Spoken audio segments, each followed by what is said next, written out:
Good evening, crows. I'm Andrew, and you know that proverb, justice is blind?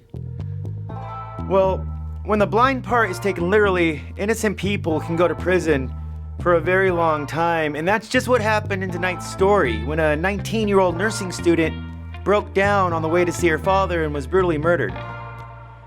This is the story of Michelle Mitchell. Let's get into it.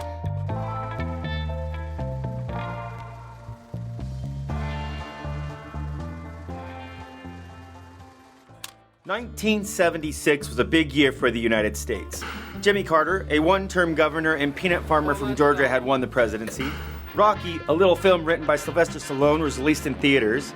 Apple Computers was formed by two Steves, Steve Jobs and Steve Wozniak, and NASA unveiled its brand new space shuttle, the Enterprise. Wait. Sorry, hang on. The Enterprise. And on February 24th, Michelle Mitchell, a beautiful 19-year-old nursing student for the University of Nevada, Reno, had just gotten out of classes for the evening and began her habitual errand, delivering a container of orange juice and snacks to her father. This night, she'd be going to Sterling Village Bowling Lanes, a bowling alley near UNR where Edwin worked his second job as a pin setter. Michelle was an integral part to her father's everyday care, as Edwin, her father, was recently diagnosed with diabetes. And the day he received his diagnosis, he could only think of one person to help manage it for him: his daughter, who was known by her friends and family to be incredibly responsible and reliable. Michelle absolutely loved and adored her father and proudly took on the very important responsibility of managing his medication and his diet. 8 p.m. that evening, the 24th, Michelle was driving her Volkswagen Beetle on 9th Street, next to the south end of the campus, when, as she was passing Evans Avenue, her engine stalled, causing her car to coast to the intersection of 9th and Evans Street. When the car came to a stop, Michelle tried to restart it, turning the key over and over again, with each turn the engine cranking for a second and stopping. Finally, the engine just stopped for good. Luckily for Michelle, the south end of the campus is a fairly busy street for Reno, and it didn't take long for a passerby to notice the damsel in distress and offer her help to push her bug to the nearby parking lot. Once in a safer location, Michelle crossed the street to the university campus, walked into a phone booth, and called her mother Barbara to get a ride home.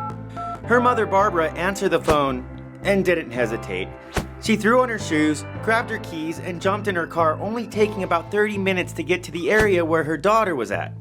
However, when she got there, Michelle was nowhere to be seen. Barbara looked all around the area, eventually finding Michelle's Beetle, which was sitting in a parking lot Michelle had described, but when she peered in her daughter's car, Michelle wasn't sitting inside, which, if that wasn't odd enough in itself, the car was also left in a fairly bizarre state. For instance, the car door was left slightly ajar, the keys still in the ignition, her daughter's satchel rested in the passenger seat, which looked like a purse to the opportunistic thief, and the OJ and snacks her father was wanting remained on the floorboard undelivered. To top it all off, it was also the tail end of winter, which is still pretty chilly in Reno.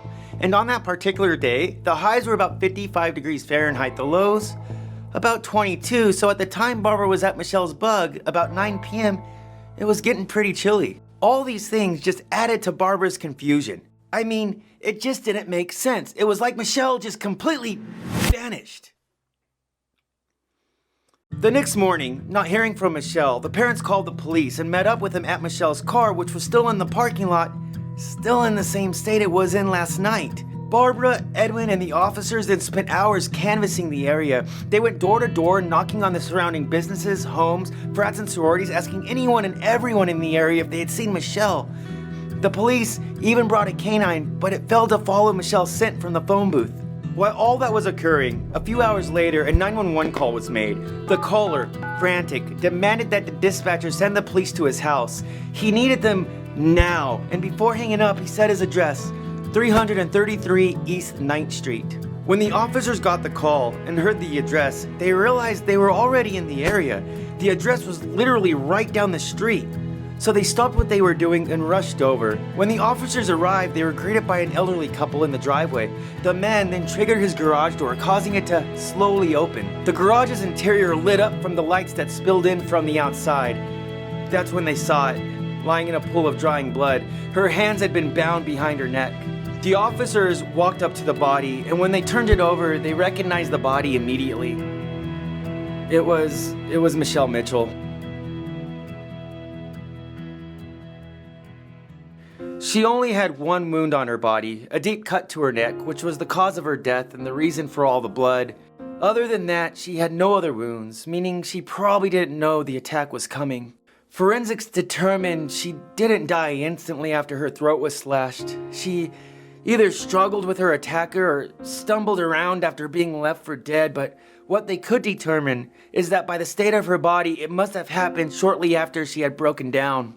And the saddest part is that it must have occurred during the brief period that her mother was driving to pick her up in that 30-minute window. Now, a good amount of evidence was collected. A single cigarette butt, 2 shoe prints of a men's size 9 or 9.5 shoe left in the dirt of the garage floor, and the rope that bound Michelle's hands. Witness sightings arrived quickly after the murder was reported by the news. A few saw a man put his arms around a woman matching Michelle's description as she walked towards the lot where she left the car. Several others stated that they seen a man running away from the scene around the time Michelle had broken down.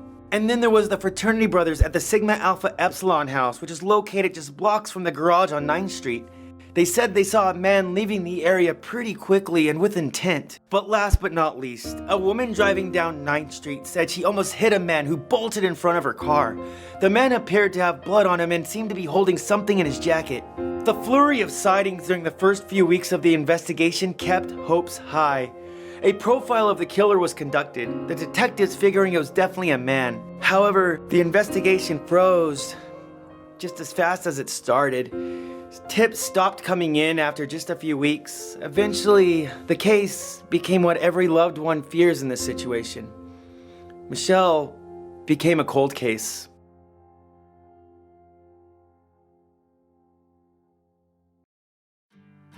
The call was made from a local business owner complaining about a lady who appeared to be having mental issues. The police and paramedics arrived, who took the lady to the emergency room where they discovered her name, Cathy Woods. Born in 1950, Cathy Woods also went by the name Anita Carter. She was diagnosed with schizophrenia at only 11 years old and battled with a disability disorder constantly, which caused her to be in and out of mental hospitals almost her entire life. However, 3 years prior to 1976, Cathy had been living independently in Reno, a stint that lasted when she moved to Reno in 1969. While she was in Reno, she managed a topless bar in downtown Reno, a position she held at the time of Michelle's murder. However, in 1977, she decided to relocate to Shreveport to be closer to her family. Unfortunately though, after the move, Cathy's illness escalated. Back in the emergency room, Cathy was transferred to the Central Louisiana State Hospital. Deemed a danger to herself and to others, she was put on a psych hold for 7 days. During those 7 days, Cathy's illness would stabilize a bit, and near the end, she remembered something. Something she needed to tell someone about. That someone was Carol Sherman, a counselor for CSLH, and that something was that she killed a woman in Reno in 1976. Carol Sherman ended up calling the Louisiana Police Department in Shreveport, who sent detectives Ashley and Lewis over. When they arrived and questioned Cathy, they didn't believe her at first. I mean, Cathy had been saying some off-the-wall stuff during that 7-day hold, but they decided to check up on it anyways and call Reno PD. This set into motion a string of events that turned an anthill into a mountain. Wasting no time, Reno sent Lieutenant Lawrence Dennison to Shreveport, who interrogated Cathy at the CLS hospital on March 7, 1979. Then the following day on March 8th, District Attorney Calvin Dunlap and Reno Police Detective John Kempton joined Lieutenant Dennison for a follow-up interrogation, as well as a search of Cathy's mother's house for a murder weapon. A weapon they never recovered. Cathy's interrogation was never recorded. Regardless, the detectives documented Cathy's confession in her own handwriting. The confession containing information only the killer and the detectives knew, which meant, at least to the detectives, that they had her. They found Michelle's killer. Cathy went on trial in Nevada in 1980. The prosecution argued that Cathy offered to help fix Michelle's Beetle in a garage where she had some tools. In the garage, the prosecution said, Cathy made a sexual advance which was rejected by Michelle. Cathy then, they said, went into a fit of rage and decided to slit Michelle's throat. On the defense, Cathy and her attorneys had a theory that alleged someone else was responsible for the murder. However, due to their witness not getting immunity, the witness didn't get to testify, so the court didn't get to hear the alternative theory. And so, the court was essentially hearing a one-sided case, the prosecution on the offense just pummeling Cathy. And on December 11th, 1980, Cathy Woods was convicted of first-degree murder with a weapon and sentenced to life in prison without the possibility of parole. Which might have been the end of our story if it wasn't for a bunch of people who thought Cathy was innocent, 120%. People that believed it so much they had been fighting for her freedom since her incarceration, and in 2013 an attorney working for a group of people calling themselves the Innocence Project filed a petition.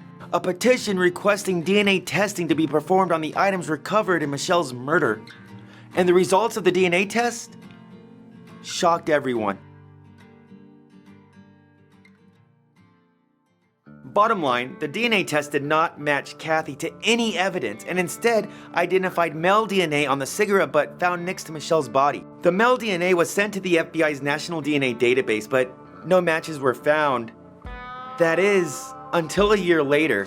In July 2014, a new DNA profile was registered for a Rodney Halbauer, which matched the DNA profile from the cigarette butt. Prior to Michelle's murder, Halbauer had been arrested for the rape of a woman in Reno in November 1975 and later arrested for it, which his DNA was captured when he was later arrested. Needless to say, Halbauer went to court for the murder of Michelle Mitchell and sentenced to life in prison without the possibility of parole. Simultaneously, as Halbauer was getting a life sentence, investigators started to look harder into Cathy's confession. Obviously, some wrong turns was taken at Albuquerque, a wrong turn that caused an innocent woman to go to prison. Cathy's interrogation was revisited, which uncovered that along with her confession, Cathy also made some various statements that were obviously false. Apparently, she worked for the FBI, her mother was poisoning her, then there was the monsters that were set out to kill her. And also, she had zero idea about whatever weapon might have been used to kill Michelle. Also, they noticed that some of the facts she had provided, with a little research, it was discovered to be readily available information at the time around her murder, as it had been reported by the news.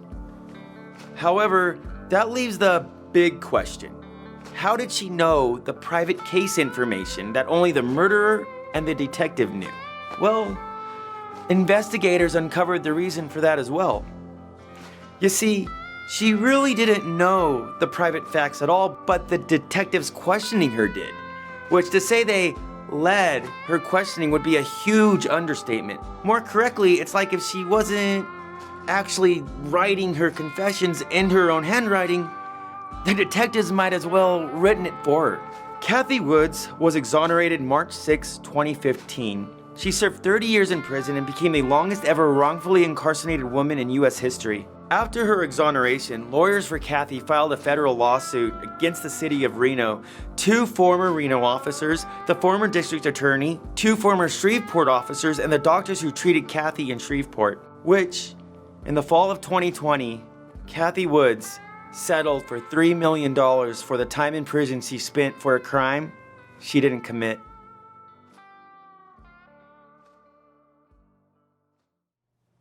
Wait, don't go just yet. That leaves us needing to wrap up this Rodney Halbauer guy.